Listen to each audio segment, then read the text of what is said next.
Hi there, Scott, ROCKFILE, back with another podcast review for you.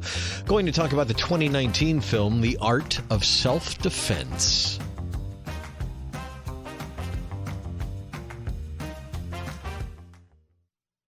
This has been on my watch list for a couple of years, and in one of my orders from HamiltonBook.com. No, they don't sponsor anything. They should.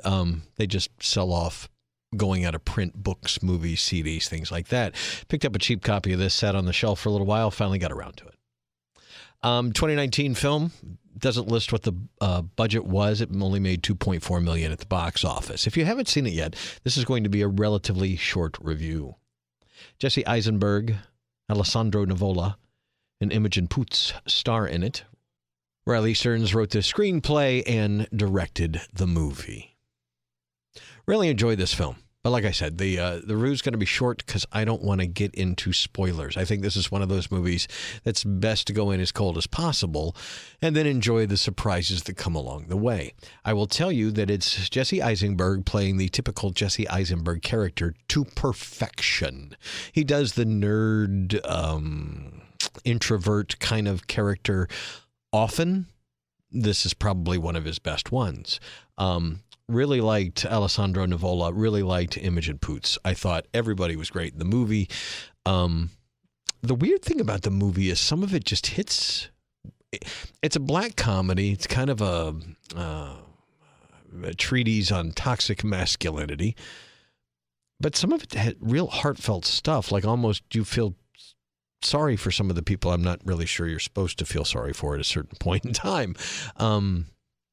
But other than that, being a quirky, off-kilter, and interesting watch, I thoroughly enjoyed the time spent with it. Didn't know where it was going, how it was going to end, or how it was all going to work out.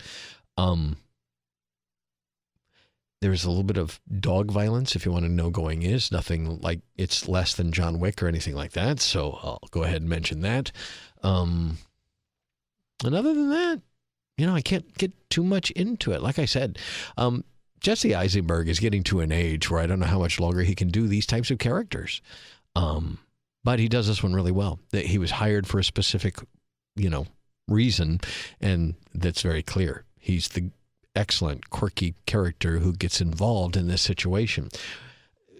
To give you a little gist of the movie, he's kind of an introvert nerd guy who suffers an assault in the dark on the way home one night, and decides to take up martial arts. Well, first he goes to buy a gun, and he has to wait, and he's not really a gun guy and all that kind of stuff. And for one reason or another that I won't spoil, he starts taking karate.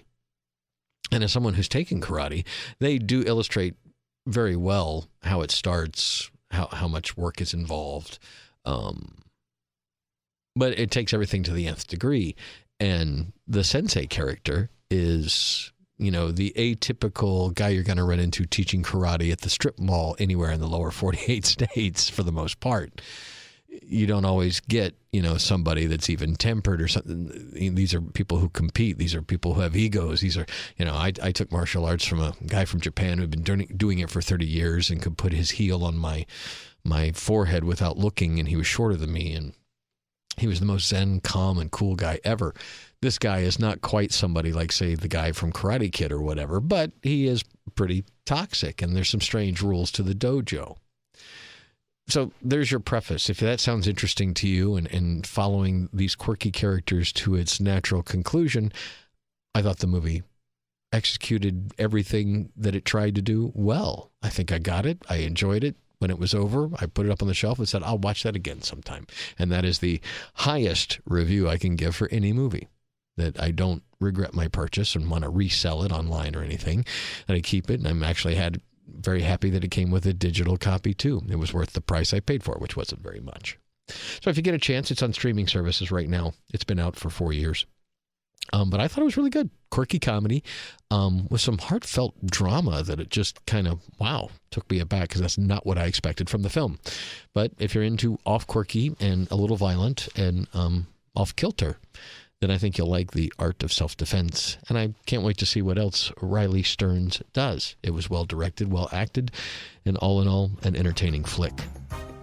More reviews coming up. I reviewed something very recent that's very weird. Stay tuned for that coming up in the next couple of days. Scott Scott Hamilton. I'm ROCKFILE. My links are below. Thanks for taking time out of your day to listen to another podcast. I hope you have a spectacular day.